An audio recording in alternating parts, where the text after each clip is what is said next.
Srisailam reservoir నుంచి రాయలసీమకు కృష్ణా జలాలు విడుదలయ్యాయి. ప్రభుత్వం తీసుకున్న నిర్ణయంపై రాయలసీమ సాగునీటి సాధన సమితి హర్షం వ్యక్తం చేసింది. ఈ మేరకు సాగునీటి సమితి అధ్యక్షుడు బొజ్జ దశరథరామిరెడ్డి ప్రభుత్వానికి కృతజ్ఞతలు తెలిపారు. సీమ జల హక్కుల పరిరక్షణ కోసం తమ ఉద్యమం నిరంతరం కొనసాగుతుందని ఆయన స్పష్టం చేశారు.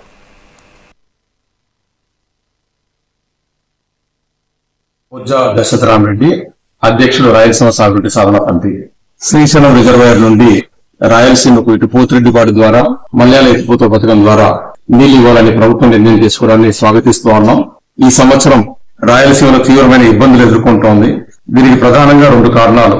ఒకటి, గత సంవత్సరం 2000 టీఎంసీల పైన నీళ్లు వచ్చినప్పటికి కూడా శ్రీశైలం రిజర్వాయర్ కు జల సంరక్షణ చేపట్టకపోవడం, రాయలసీమ నీటి హక్కులను గౌరవించకపోవడం, లేదా పోతిరెడ్డిపాడు నుండి మరగచెర్ల నుండి కూడా 40-40 క్యూసెక్కుల సామర్థ్యానికి కావాల్సిన నిర్మాణాలు ఉన్నప్పటికీ కూడా అక్కడి నుండి వివిధ ప్రాజెక్టుల పోటు తెలుగుగంగకు గానీ, ఎస్ఆర్బీసీకి గానీ, గాలేరునగర్కి గానీ తీసుకుపోయే కాలువలలో ఉన్న చిన్న చిన్న అడ్డంకులు తొలగించలేకపోవడం వల్ల మనకు కావాల్సిన సామర్థ్యంలో నీళ్లను రిజర్వాయర్లో నిలబెట్టుకునే పరిస్థితి మనకు ఒకవైపు తలెత్తింది.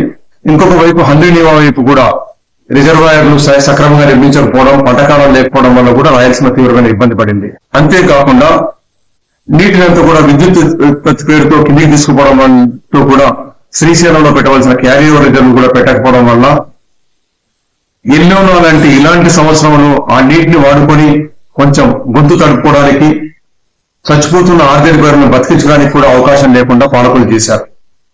ఏది ఏమైనప్పటికీ ఈ సంవత్సరం ప్రకృతి కనికరించి శ్రీశైలంలోకి నీళ్లు రావడం, ఆ నీటిని విడుదల చేయాలని చెప్పి రాయలసీమ సాగునీటి సాధన సమితి పెద్ద ఎత్తున గత వారం రోజుల్లో కార్యక్రమాలు చేపట్టిన దానికి మీరు స్పందించినందుకు మీకు ధన్యవాదాలు తెలియజేస్తూ ఉన్నాం.